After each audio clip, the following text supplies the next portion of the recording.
Greetings, my friends. Welcome, welcome, welcome to the Real Talk Show. I'm so excited that you guys are with me tonight. I'm your host, Dr. India White. I'm so happy you joined me because you could have been doing so many other things with your life, but tonight is going to be a very exciting show, very informing show. So you've tuned in at the right time. I'm hearing my tunes go off right now. People are starting to join, which is great. Go ahead and share the show. And so with that said, I always like to start out by just checking on you all, making sure that you had a great day. I know where I'm located, there's been much rain and unexpected weather, unpredictable weather. So it's been a lot of fun. I've been reading the news, a really interesting situation that took place in Miami with buildings collapsing and that was structured in 1981. I mean, I couldn't imagine being on the beach or near that vicinity at that time. They are dealing with a lot, and my hopes and prayers go out to everyone that's in that area. I hope that they're okay. We will be talking more about buildings and things like that today tonight on the show. So I'm excited. But before we tune in there, I have to remind you guys of the great things about our show. So first things first, the Real Talk Show with Dr. India White, it will be aired on the radio station, SoulNet WKDH, every Monday through Friday from 10 a.m. to 11 a.m. Eastern Standard Time, where we will be showing you guys clips every single day of some rock star professional in their own right that has been aired on the show from various parts of the nation and internationally as well. So make sure you tune in, okay, to www.soulnetwkdh.com to see those shows. In addition, the Real Talk Show with Dr. India White will be aired on Swain Girl Media Channel as well, and that is hosted by Precious Swain. Thank you so much, Precious, for this amazing opportunity. You can find it on Fire Stick as well, so you can reach out to Precious Swain for more information on that, or DM me if you're trying to find out where to locate the show and the replays of the show there as well. Again, if you're wanting to be featured on the show, please make sure that you are sending me an email at india.white.123@gmail.com, okay, and send your photo and your bio so that we can really just have a phenomenal time and allow you to have the greatest exposure and stage possible. Another thing, you guys know me. Follow me on social media, okay? So my Facebook is Miss India White. LinkedIn is The India White. Twitter is Indie Speak and Teach. Instagram is Indie238. And YouTube is India White 123. So make sure you're following me on those social media channels. If you're having any trouble contacting me or following me, then send me an email to india.white.123@gmail.com. So with that said, guys, I'm so excited now to bring on our next phenomenal guest on this show. So I spoke with you guys about the building in Miami, and along with that, there's been so much going on in the housing market, great rates, and then people don't know whether to buy or sell, things like that. People are trying to work on their credit. I have so many friends right now that are either trying to buy a home, trying to sell a home, different things like that. Well, we have a home finance professional that is a rock star, is doing this for over 20 years and is going to answer our questions tonight on home ownership, maybe even some questions about, debts and credits and things like that. So with that said, I want to bring onto the show tonight a phenomenal guest on the show, and that is the home finance professional, Jim Gaffney. So welcome, Jim, to the show. Thank you. Thank you for having me. Thank you for the introduction. I appreciate that. You're very welcome. So, Jim, tell us a little bit about yourself. I am a 26-year mortgage veteran. So I've been doing this for a little bit here, and kind of a native New Yorker, but somewhat of a native Floridian as well. Kind of split my time between both states, and graduated from University of South Florida, big Bulls fan. Gotcha. big Okay. fan for USF, and I've been working since 1993 in the Tampa Bay community, serving homeowners and builders, and from banking, mortgage financing, wholesale lending, private lending, every aspect of lending that you could think of related to anything that is a home, including those with wheels and axles, and we've kind of done it all on our team. So it's been a nice path. Wow. So I hear you're talking about lending and things now. I know of many people, they're in their 20s, they don't know anything about what you just mentioned. And so they might be interested in buying a home. And some of the terminology that you just mentioned, they might be like, huh? So would you be willing to kind of just simplify it in, just layman's terms regarding the different types of lending and how you can really assist those that would be interested in purchasing a home sometime soon? Yeah, and the bulk of our business is, residential lending. So you want to buy a home, it's your first home, your first time home buyer, and you're like, where do I start, right? What's first? So often, home buyers will go and start their home search without really any preparation. They're physically walking through the home and they're talking about what kind of floors they want and how excited they are about the crown molding, and they never really just stop and say, wait a minute, do we even qualify for this, or do we know what to do? Do we know where to start? And that starting place really becomes really is speaking to a professional, somebody that knows what they're doing. Is the number one thing that you could do is to get with a real estate professional, get with a mortgage professional, and establish the fact that you are lendable, that a bank will lend you money for a residential home loan. And the preparation to that, I mean, we can kind of go into more detail upon request, but the preparation for that really is just understand what your credit looks like. We can talk about credit, but understand what your credit looks like. It's important that you know who you owe. It's really important. So learn a little bit about what's on your credit, who do you owe on a monthly basis, know how much you make. Be prepared to explain or to provide documentation to support what your income is like. You'd be surprised how many people I speak with. They say, what do you make for, how much you make this year? What's your salary? They just don't know. Maybe they're hourly, or they have commission structures or overtime. They just don't know how much they made. So know how much you make, know what your credit looks like, and know what type of savings do you have. Buying a home costs money.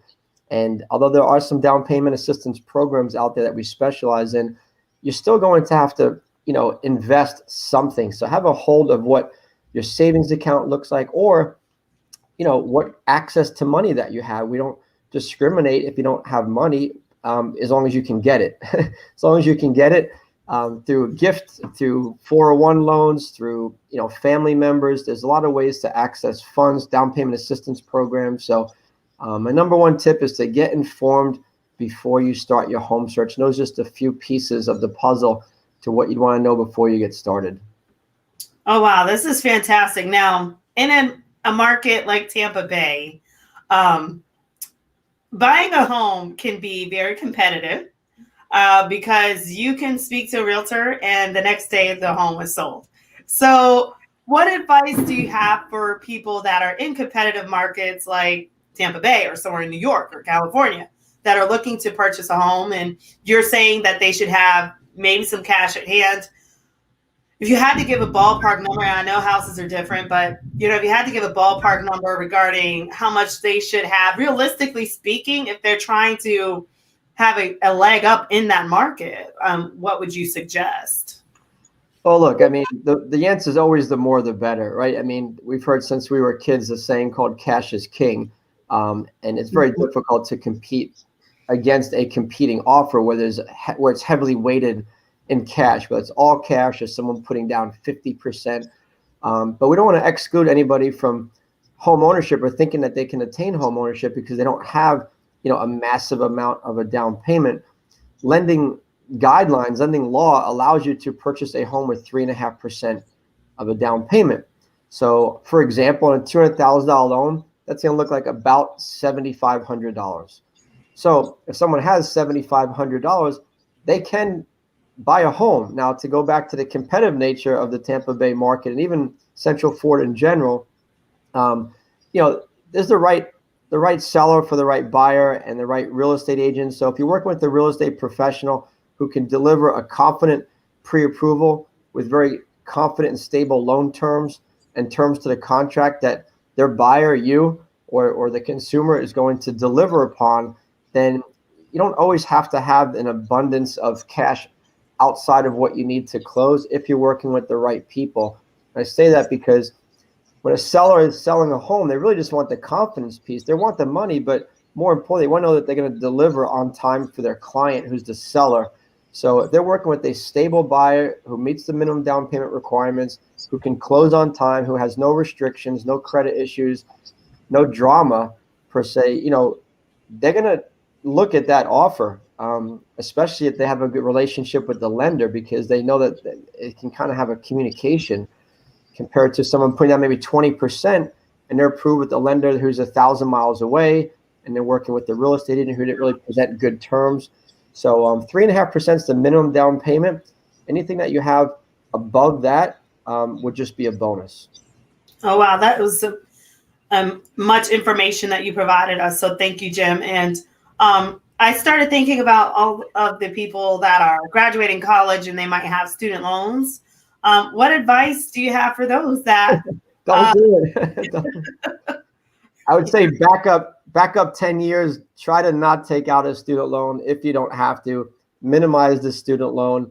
The short story with student loan debt is that there's something called an income-based repayment plan, and that could mean you have a very small payment, or there's something called a deferment, which means you have zero payment. Well, lenders still qualify you for a payment amount. There's some calculations to it, but they still give a math value to the student loan debt that you have. And I can tell you firsthand, looking at thousands and thousands of profiles, that student loan debt can and will prevent you from buying a home. It's just period. So education is really important. I'm a huge advocate of education, of course, but if you can find a way, somehow, some way to limit your student loan debt, whether that's working, whether that's applying for grants, whether that's just choosing a university that's more affordable than maybe a state university rather than a private university, or starting off at a community college before going to a four-year university to cut costs. And then parents in Florida, specifically in Florida, watching the show, and other states in the Southeast. I'm familiar with Georgia and South Carolina, North Carolina. They have very good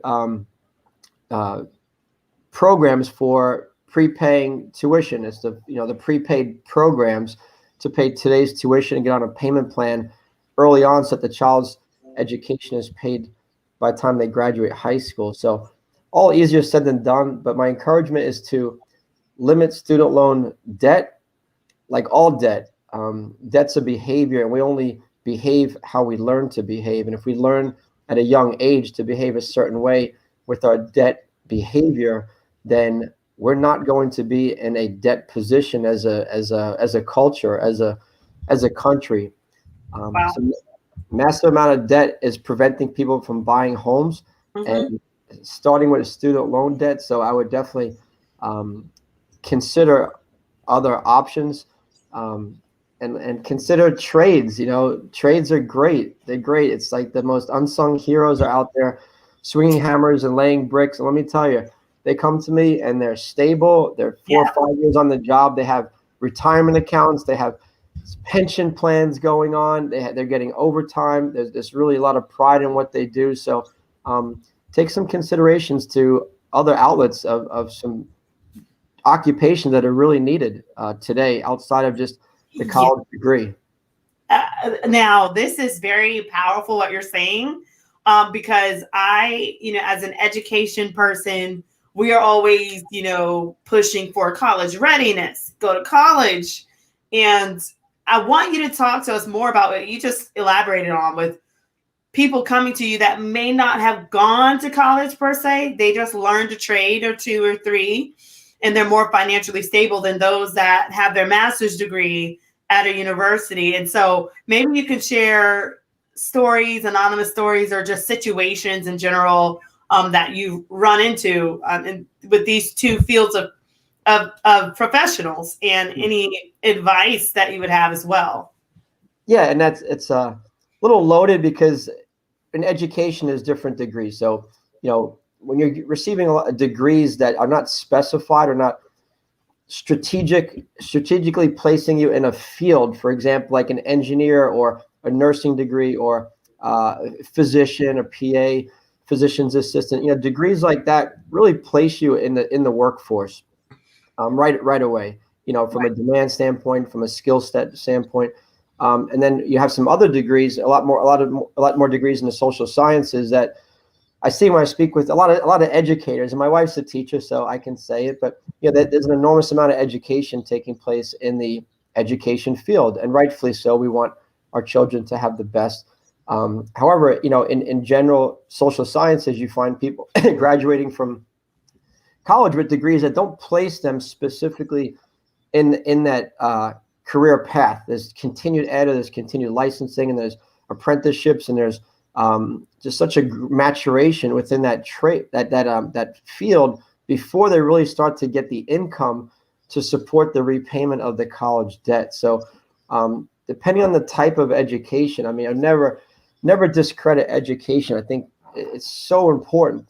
But to your example, someone who's maybe not ready to be a physician or wanting to continue with education outside of trade school, that same person, so you have two scales. I don't know if you can see my hands here, but you have one scale where someone is a freshman, sophomore, junior, and senior in college, and you have someone who entered the workforce, let's just say for the local power company. I'll use an example of Tampa Electric, TECO, known here in Tampa. Yeah. So they're starting at the same time. So, by the time the college student gets to year 4, they're graduating really with pretty much no assets other than what they might have earned through college if they worked. And then they have a massive amount of debt, and they're entering a workforce at an entry-level job position, maybe, depending on the field. And you have that same individual who was working a trade for Tampa Electric, let's say. He or she is now in their 4th year in that trade, and they've now grown in that space. They're 4 years into their 401 retirement. They're 4 years into their pension planning. They now have a savings account of, pick a number. I don't know what that will look like, but they have a surplus of assets given 4 years. Likely they don't have any home ownership at those ages, so their rent is, or their home ownership is relatively inexpensive, if not free, by living with families. So those same two people at 24 years old, 23 years old, graduating college or going into your 5th year, now you're growing into maybe entry-level management. Maybe now you're a foreman or a higher ranked position in that trade. That path can be really beneficial for the tradesperson. That's just one example. And again, I say it for the 3rd time, I'm not discrediting education. Right. Plan your education around what you love, but let's be honest, we also need to make a living, and we need to provide for those around us, and we need to work. We need to work for it. So plan a degree that you are employable. So that's important. And if you don't do that, it's okay. Just have expectations of what can make you money after college. It's just simple to think like, well, how can I repay this college debt? What do I want to do? And if you don't know that answer, that's fine, but just go to work. This is fantastic, and thanks for sharing that. And so the reason why this is so valuable to us is because there's been a push for closing the achievement gap and raising graduation rates and college and career readiness. And I think that people sometimes they shun the path of those that take on a trade, but I think data is starting to show us now that not everyone is going to be college, ready. And so I guess, what advice would you have for those that are, they might be feeling like, well, I do want to eventually buy a house. I will consider a trade. But I don't know. I don't have any credit. I don't have any debt. I don't know where to even get started. Should I get a credit card? Should I, how do I enter into this market? So what advice would you have for, maybe someone in their 20s that are, they're just getting started? Yeah, and that's a great question. And back to the behavior piece, we know what we learn, right? So if you learn to not extend or take advantage or become vulnerable to debt at a very young age, I promise you, your life will be plentiful. Most people that I speak with, the majority of America is buried in debt, and the numbers of the amount of debt that America is in individually, household debt is enormous. Is enormous. People are carrying so much weight. So my advice for someone who's young would be, I'll back up. I'm a really big Dave Ramsey fan. I really am, and I really believe in his methodologies and his coaching. But I will say that having zero credit can affect you because you're going to struggle. You need to have some credit. You really do. You need it to apply for a mortgage. If you want a rental to apply to rent a home or rent a property, they're going to ask about your credit. So you do need to have a little bit of credit, but keep that behavior responsible, right? So open up 2 or 3, we call them trade lines, credit cards. Now these could be like, Home Depot, Target, Capital One, $200, $300, $400 balances. Don't increase your balances. Don't advance any credit that's close to the available limit. It's so important that you don't take advantage of the credit that you have. If you don't have the cash to pay for it, unless it's an absolute emergency, like, your car transmission broke and hey, you can't get to work without that. There's no reason to use credit because all you're doing is you're hedging against your future income, and you're hedging it at a higher cost. So you're basically borrowing against the money that you have not made yet. And when you do that for too long, it can really be impactful. It can be really, really impactful. Massive debt, I mean, it can lead to health issues. It's documented that debt and depression, ulcers, heart attacks all stem around the physicality of having this debt weight. Marriages, relationships, money is the biggest reason for divorce above infidelity. And to think that debt's not a topic to really spend some time with your kids at the high school level, at the middle school level, and just teach them, hey, you cannot get in debt. It'll take you a lifetime to get out of it without massive income or massive discipline. It could take you decades to unravel just a few months worth of mistakes running around town advancing credit cards. So that advice is don't spend more than that you can afford. Don't allow debt to prevent you from reaching your future goals. Debt affects your credit score. It affects how long you're going to work. I mean, people my age that have massive debt, like there's no retirement at the end of the tunnel. There's no second chapter. It's going to work forever because they owe all this stuff. Yeah, that's very powerful. And, I thought of, the whole credit cards and things like that. And so I found this information here from debt.org. It says over 191 million Americans have credit cards. The average credit card holder has at least 2.7 cards. The average household credit card debt is $5,315, and the total U.S. debt is $14.9 trillion. How are we ever going to pay that back as a nation? Oh, that's another question. I don't know that answer, but it could start with the home. It can start with the consumer, and it can start with the education piece to making good decisions. And I will say that I see, and I've seen it for decades, people are getting taken advantage of at car dealerships. People are getting taken advantage of in all facets of credit, not in a fraudulent way, not in an uncompliant way, but in a way that they're just not getting the right answer. And the number of people who have car payments over $500 a month that make less than $40,000 a year is enormous. Enormous. And I know everybody wants their ride. They want the nice car, and you are what you drive. But like, here's an example: a $500,000 car, not even a $450 a month car payment, is equivalent to a mortgage for $100,000. So put that into perspective, that when you're ready to go buy a home and you have your new, your new car that you love and it's great and everything, but that could prevent you from buying a house. So be realistic with your goals for owning a car. And what do they say? The saying is, rather than show your money, grow your money. And paying too much for a vehicle and getting I don't want to use the word discriminated against because it's not right, but not getting the right answer from the car dealership when you go to trade in your car that you're upside down $7,000 on. They say, oh, let's just roll that into your new car. Now you have Right. an $800 car payment for a Honda Civic. And let me tell you, I see it every day, and they don't know until I say that this is not right. They say, well, it's over 8 years, it's over 7 years. So Oh, make good decisions at the counter when you're going to buy a car. That's one of the largest monthly obligations I see homeowners have, and they're doing it because they're trying to live in a different income space that they're not in, and they want that BMW, they want that Mercedes, but the income's just not there to support it. wow.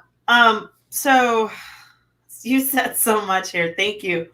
So let's go back to this. So what about refinancing your car and refinancing your house and people that are like, well, I do want to refinance and maybe I drive a Honda Civic, but I'm thinking about buying a Mercedes or maybe I could refinance or maybe I could trade in for a Mercedes. What advice do you have to these people here? Well, if anyone's interested in home ownership, you have to look at lowering your monthly housing obligations entirely. So make whatever decision. If you plan to own a home in the next, 1 month to 3 years, let's say, start now. Start that thought pattern now. After you own the home and you're financially stable, if you want to go out and spend that money and get that big, the big fancy car, the big jacked up truck with, $5,000 tires, like you can do that when you reach the point where your income supports you doing it and hopefully paying cash or as much cash as you can for it. But doing that before you own a home can and will prevent you from buying a home. And you can go and refinance a vehicle. Very difficult to lower the payment a whole lot when you do that. I've had clients go to the local credit union and their payment goes from 500 to 400. So it helps, but it's not going to eliminate that auto debt. Buy a car that's reasonably priced for your income, for your monthly budget, and focus on getting it paid off and drive it safely as long as you can and stockpile that money away for your next chapter and your home buying goals. Wow, this is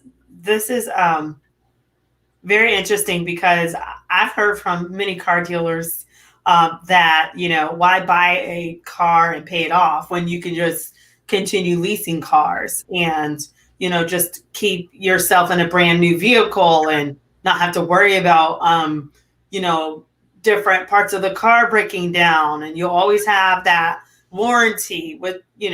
So what advice do you have there for those that are like, well, I kind of like the leasing option, and is that really going to hurt me if I'm trying to buy a home? If I can maintain it, or. Yeah, it's a great question, and at least is a lifestyle choice. It's not a financial choice. Financially, it's not a great choice. If you have a vehicle, you take good care of it, you get it paid off. It's still going. It's going to get you where you want to go. I know a lot of people with nice cars over 100,000 miles on it with no car payment. And like I said, you'll never meet a millionaire who has a lease payment because they just typically wouldn't. Just from my experience, I've worked in private client groups and wealth departments of the top banks in the country, and it's just very uncommon to see that compared to I'm going to pay the car, I'm going to own it, I'm going to have an asset. Even though vehicles depreciate, you still have an asset compared to when you finished out your lease. You just spent 3 years paying $500 a month, and now you have to turn it in. Compared to if you spent one more year, you'd have it paid off. Now you have a vehicle that is owned outright. You could drive for a little bit, maybe years, and then sell it one day and get some proceeds from the sales to put down on your next car. So I'm not a big fan of leasing. It's definitely a lifestyle choice for someone who wants to have the newness and the safety net. I do agree there's some safety to having a newer vehicle, but that's not to say that you can't get the same quality in a different vehicle. Maybe if you just kind of come down a little bit off of what you want. Well, if you guys are just joining the Real Talk Show, welcome. I'm here with a home financing expert, Jim Gaffney. We have been talking about home ownership, credits, debts, and we have so much information going on. And Jim has been just very knowledgeable here. I want to talk now a little bit more about home ownership rates that have been pulled. In 2021, we found that the home ownership rate among Americans under 35 was 38.1% in the first quarter of 2021. In contrast, 76% of those aged 65 or older own their home. So my question to you now is, you've got students, and we'll focus on your college aged students that are thinking about buying a home, but they're like, well, I'm in college right now. Do I need to buy a home? Or I'm only 21, or what is the appropriate age that an individual that is really, working on their credit, making sure that they're doing everything right, they're trying to stay out of debt, they're trying not to take a lot of student loans. What is the appropriate age for them to really consider purchasing a home? And should they wait to settle, get married first, or should they just go for it? What's your advice on that? Well, I mean, look, we've had half a century of appreciation within real estate. Real estate, you build wealth through real estate. You build wealth through creating equity in your monthly expenses. So I'm a big advocate of home ownership, even through the hills and valleys of all the credit crises of 2007 and 2008. In the big picture, homes have gone up a lot. You can look at any home from 1960 and look at what it's at today, and it's a lot higher. So the answer about the ages, there is no age. There's no age. It's really just I'd call it a profile age, a profile age of when you're ready. Maybe when you're 21, you just graduated from University of Georgia or something, and you're coming out with like no income, limited credit, no assets, no money to speak of. Well, obviously that's not the right time. But that same person who may have been working a job for those 4 years and has some money to put down can get a little starter home or a townhome or a condominium. The time is always now with real estate, because paying rent has shown, decades of research have shown, that home ownership creates stability, creates equity, creates income. It can change your life. It gives you departing residence proceeds when you go to sell it. It gives you a check to deposit on your next home. It can change generations. You can hand homes to your children. You can rebuild in a home for a second generation. Like in-law suites, put your mom or your father in the home as to take care of elderly parents. So there's so many advantages to home ownership over renting. So the answer is as soon as possible. And to talk about waiting, I mean, a lot of young couples, we're waiting till we get married. We're waiting till we're settled. Well, if you have a job and you have qualifying credit, why not make that investment? You don't have to love it. You don't have to fall in love with the home. When you sell it, you can make money on it, and you can apply that towards your next adventure or your next home. And that's really more important than the psychology of feeling settled. The investment is a good investment. Home values traditionally go up. They're looking at going up. And by the way, that college graduate population you're talking about, we're calling those millennials. And millennials have now just reached the number one volume of populace. So there's more millennials in the country than there are any other age group. So the baby boomers have not kept up with the millennials for a lot of reasons. They're kind of becoming of age and of so on. So the millennial population is the largest population right now. They're now in the home buying population, and that's trickling over into the demand on homes right now. We're fighting inventory because there's such a high demand, because there's so many people out there, 26, 27, 28, 32, 34, in that millennial space, and they are ready to buy a home, and it's getting competitive. And in the South here, they're competing against the snowbirds, who are not snowbirds anymore. They're staying here because they're just tired of the commute. And with COVID, there's been pent up demand. People sitting on the sidelines waiting to not buy because of COVID. People waiting not to sell because of COVID. People out of work because of COVID. And guess what? Now they're buying. Now they're moving. Now they're selling. And now they're back to work. And it's just like all systems go for home ownership. And then add the millennials. We have a large Hispanic population. According to the National Association of Hispanic Realtors, we have a few million, Hispanic families, moving here, and they're fueling jobs and fueling economies, and they're fueling school systems, and really contributing, and they're buying homes, and all these things are taking place kind of like in the now. Yeah, and that's excellent. I think the demographics of Hillsborough County schools, I know the dominant demographic of students are Hispanic learners, which is fantastic. So that does make sense that, there is going to be a surge in, real estate, investments coming from the Hispanic community, which I'm very happy about. And so, so with that said, this has been wonderful that you have been able to give us this information. And one thing I wanted to also talk about tonight was your book. So I was doing some digging, guys, and I found out that Jim is an author. So not only is he an expert, but he has actually given us a book. He has written a book called he's the author of No Money, No House. So please, Jim, elaborate on this phenomenal book. Tell us, what is it all about? What is the message? And who's your audience in this book? This isn't a plug for my book because it's not for sale. I mean, it's not. I'm not selling it. It's a trade tutorial that I provide to home buyers, to trade professionals. When I host workshops or speak at any type of engagement, I use it really more so as a guide to your path in home ownership. So, but yes, it's called No Money, No House. It's just a guide to kind of set a home buyer on a path. Again, because there's such a lack of, when I say education, I don't mean American history or math. I just mean in the home ownership arena, there's, people are just they just don't know where to start. And it's a difficult process if you're not prepared. So the purpose of the book was to allow people to not make the mistakes that I've seen thousands of times over made again. So I just basically shared all the things that can go wrong, and I created a journey to fix those ahead of time and foresee them coming, like not advancing new credit, like not co-signing on other people's loans. Don't buy furniture like while you're trying to buy a house. Don't buy a new car. Like, don't change your jobs. Don't make large deposits.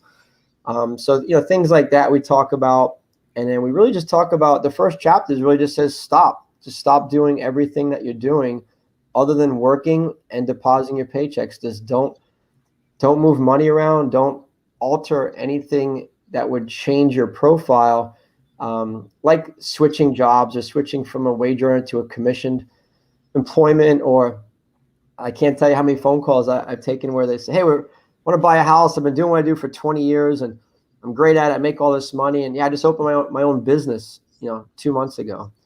And that's a pickle right there. That's a really a hard stop in lending to qualify someone who's self-employed for 60 days. Wow. And these are like really, really bright,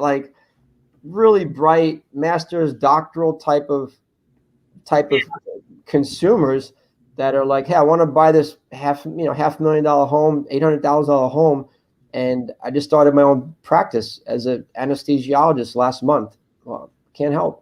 Can't. There's a different path to that. Money talks. So they have a big down payment. There are some lending revenues for that client. But as a whole, the self-employment model, it really is something that needs to be talked about. And that's what I wrote this book for, is to let somebody know what that looks like, what a survey is, what a credit report is, what a home inspection is, what an appraisal means, why a real estate agent is so important to work with a really strong professional who's networked, who knows the local market.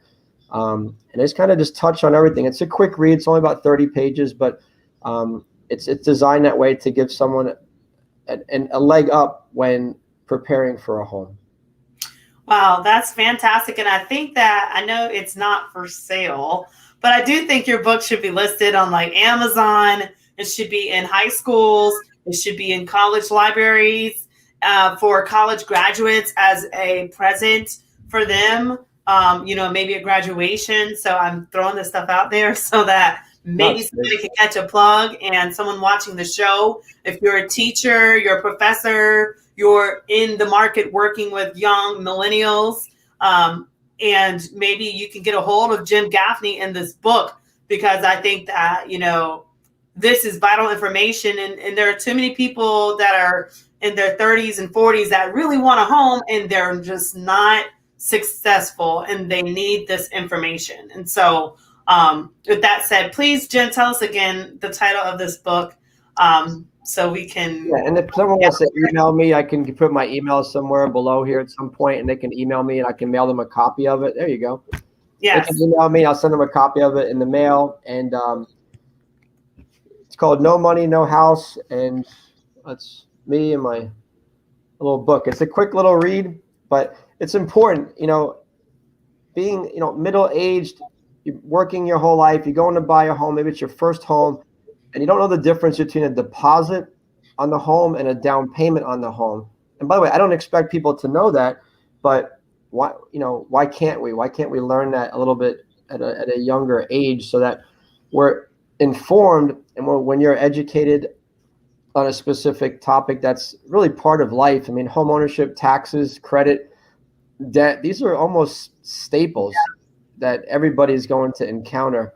So if you can learn about that sooner and know what that means, a home inspection is different than a home appraisal. So when someone pays $400 for a home inspection, and then we go to order the home appraisal, and they say, wait a minute, I already paid for that. I said, no, this is a separate event. And, we need to understand what these two things are. So we explain all that up front, of course, but the average person working with the average lender, a lot of times they're just not getting that information ahead of time. So it's a good model to learn about what it takes to buy a home, and talks a little about everything. Credit, talks about your income, talks about assets, what's an asset, how you can liquidate assets, talks about 401 loans. Starting a retirement account is very important, by the way. So do that at a very young age. You may need to borrow against it one day, and it may allow you to buy a home. It may allow you by borrowing against yourself. So that's great. And then what about if somebody already filed bankruptcy, and but they still want to buy a house? What is what does that future look like for them? Yeah, great question. I mean, just because someone has bad credit doesn't mean that they can't buy a home. Having a bankruptcy or what we would call a credit event, a foreclosure, a forbearance, a short sale, a Chapter 11 bankruptcy, Chapter 13 bankruptcy, Chapter 7 bankruptcy, you can still buy a home. There's some seasoning from the date that bankruptcy was discharged. So as a lender, I'm speaking Fannie Mae, Freddie Mac, the insuring bodies of home lending, wants to know that since the bankruptcy, things have gotten better in your life. So we'll want to see that on paper. So we expect your credit post bankruptcy to be pretty clean. So you can have a bankruptcy 2 years ago, and with some lenders up to 1 year ago. With very aggressive lenders, you could be a day out of bankruptcy and they'll still finance you at a little higher premium, but you can still get it done. So having a bankruptcy does not exclude you from home ownership. Contact a local lender and find out what the seasoning is that you need, whether it's 1 year or 2 years since the date of discharge on your bankruptcy. If it's a Chapter 13, we want to make sure it's dismissed and that all the debtors have been satisfied and the trustees are paid off, and there's some other language around that. But the answer is, you can have a foreclosure, you can have had a bankruptcy, you can have been a complete credit, I would say credit criminal, but you can have really had tarnished credit. But if you can show that in the past 24, maybe 12 to 24 months, that you have cleaned up that credit, you will be eligible for home ownership. So the message is, it's never too late to fix your credit. It's never too late to think that you're not worthy of buying and owning a home. It just takes the will to investigate your credit. And by the way, you can go to your listeners can go to annualcreditreports.com. That's www.annualcreditreports.com. That's a Fannie Mae owned site, and you can retrieve a copy of your credit report at no cost for them. from them. And yep.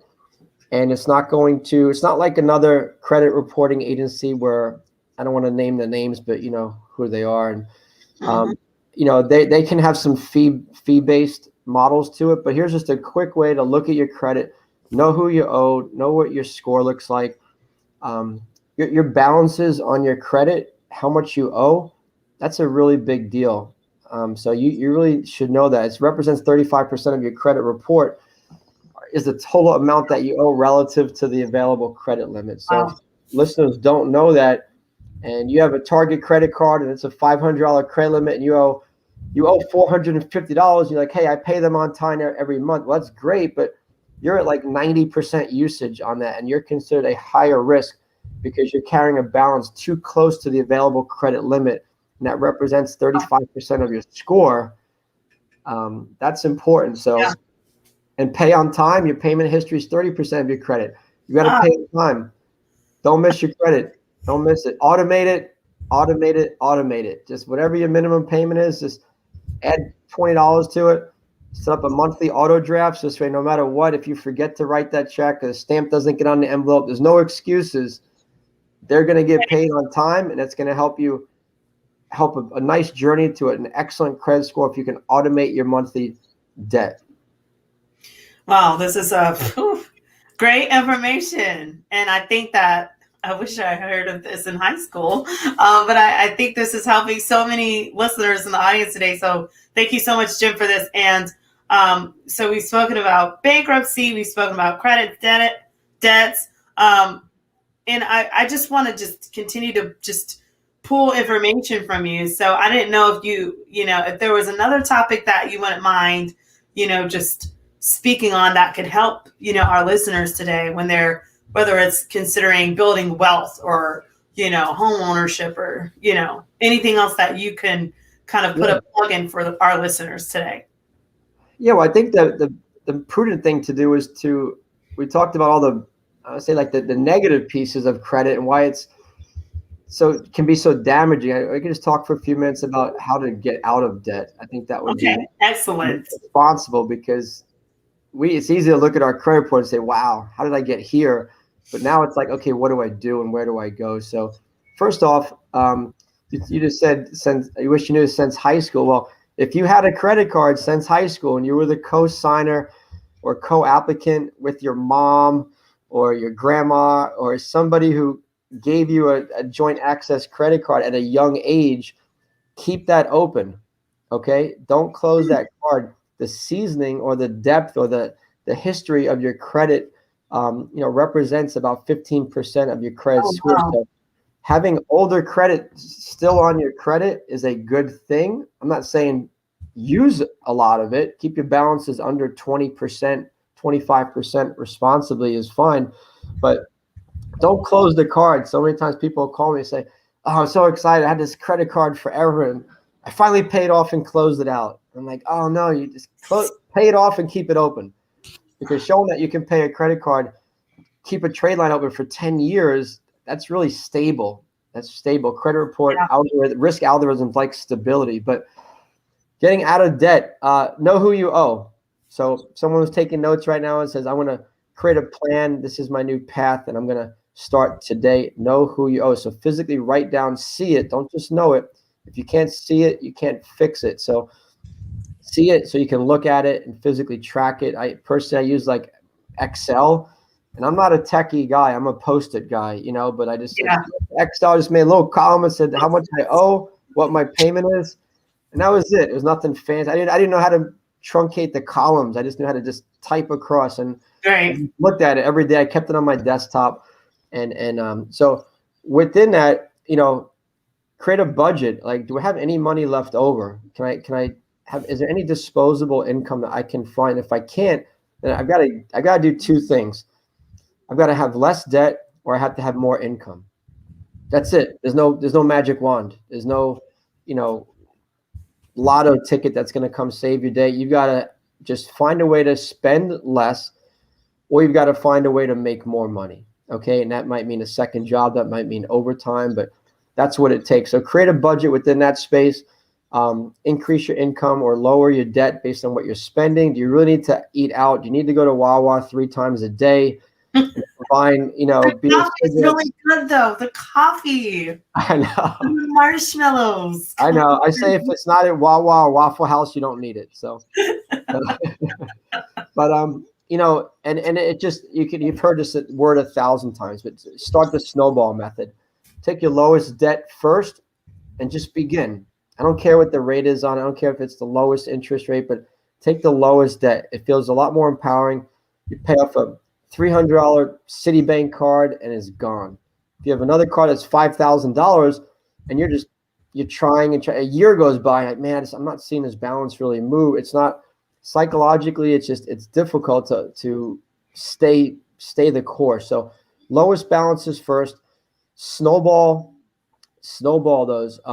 Settle old debts, settle old collections that you have, and you may not know about them, but you may owe Verizon $45 from 5 years ago, and you just don't know it. So take a look at your credit report. See, there's collection accounts in there. That's an easy way. And by the way, a lot of collection accounts will settle for approximately 60% of your outstanding balance. So don't be shy. Don't be shy to tell them, hey, I don't have that $100. I can't do that. If I can pay you $60 today, well, I'll pay you $30 every 2 weeks, twice, 2 times $30 in 2 weeks, and let them respond to that. They're pretty flexible. That's just a guide. It's not to say that they're all going to do that, depending on the type of debt or how old it is or where it was transferred to. But that's a good place to start. Stop advancing new credit. Just have a zero tolerance policy for new credit. You don't need store credit. You don't need Zales Jewelers credit. You just don't. She's gonna love you if you buy her a less expensive ring, or that's true love. That's true love. You don't need to advance a 15 to 18% debt for a piece of jewelry or a clothing item. I'm telling you, you're gonna pay $50 for an item at 18%, making the minimum down payment. You're gonna spend $120 for that pair of pants, whatever it is that you purchased, from that credit card. So when you think you're getting a sale by using the store credit card, just don't. Stop advancing new credit debt. Lastly is, look at your interest rates on your cards. You'd be surprised how many times you can just, we call it a financial wellness checkup. You just pick up the phone and call your credit card company. Hey, I've been paying you on time for 3 years. I want a lower rate. What can you do for me? You can do that with your cable company, by the way, and I would challenge anyone to do that right now with their cable company and their cell phone company, and you'd be surprised that they could just lop $40 off your cell phone bill just because you asked. They say, oh, we have this plan with T-Mobile or Verizon or whoever it is, Sprint, and we have this plan that you can do this, and here's this reduction. Call your homeowners insurance agent. If you're a current homeowner, call your homeowners insurance agent now and say, hey, I've been with you for this many years.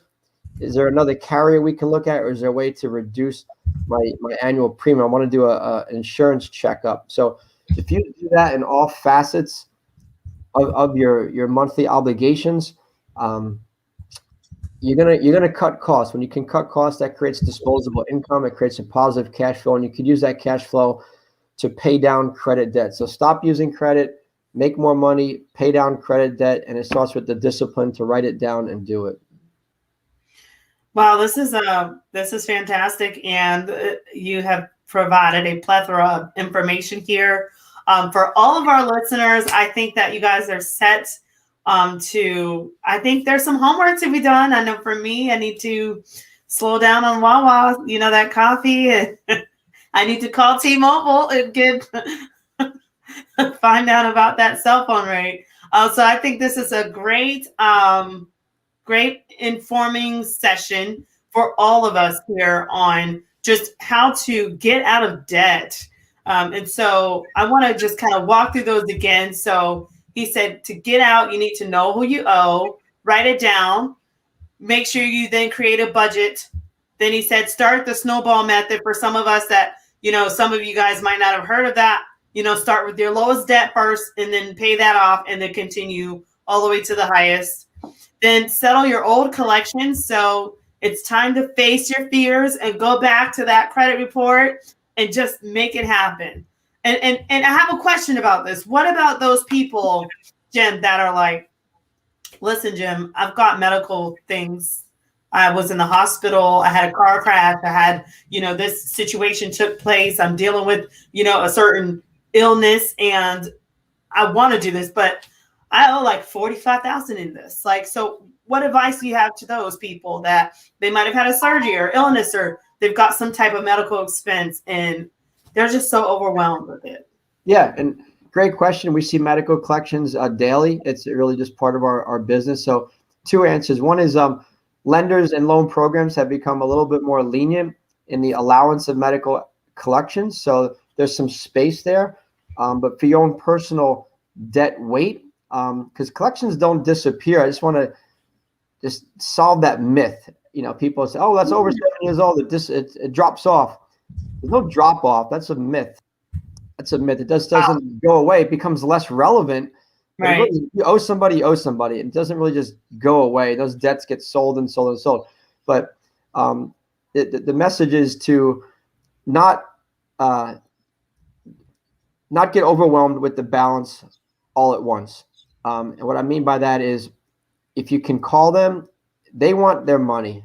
Okay, they want some of that money. If you can just get on a very reasonable payment plan, start that, because there's going to be a day where you don't it's going to affect you in some way, shape, or form, or the collection's going to come back to you or prevent you from doing something, potentially, renting a home maybe, or qualifying for a home or for some other type of activity.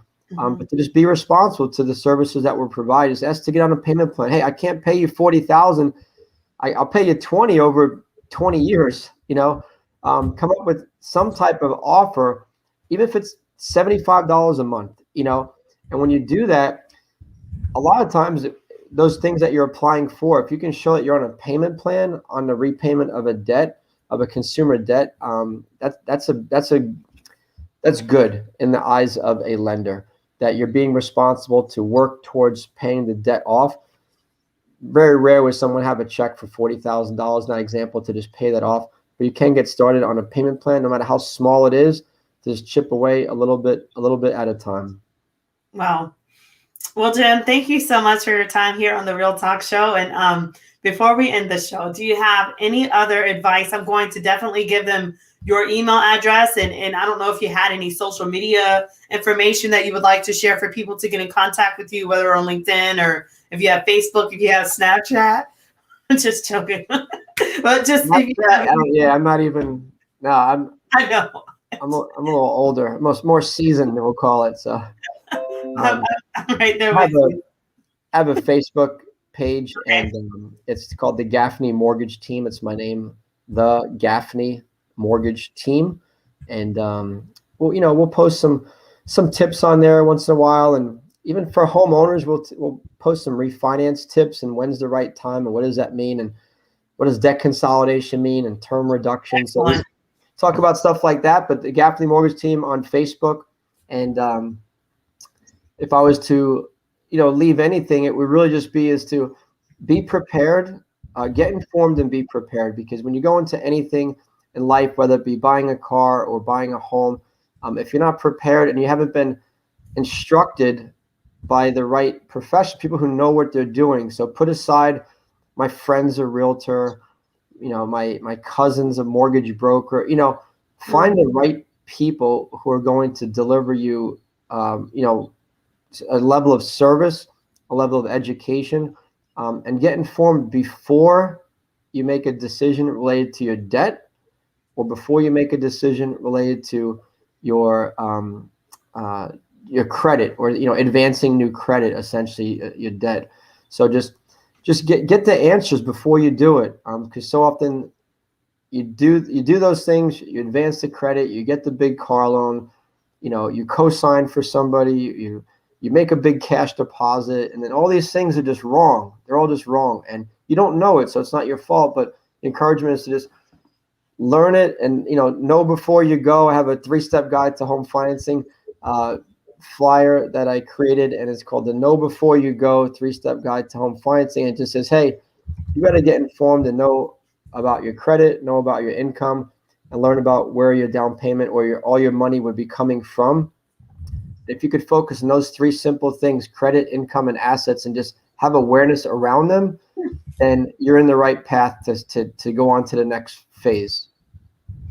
This is fantastic. And you're just talking accounting language here. And and I think how much you owe, who you owe, how much you make, and do you have any money left? Right.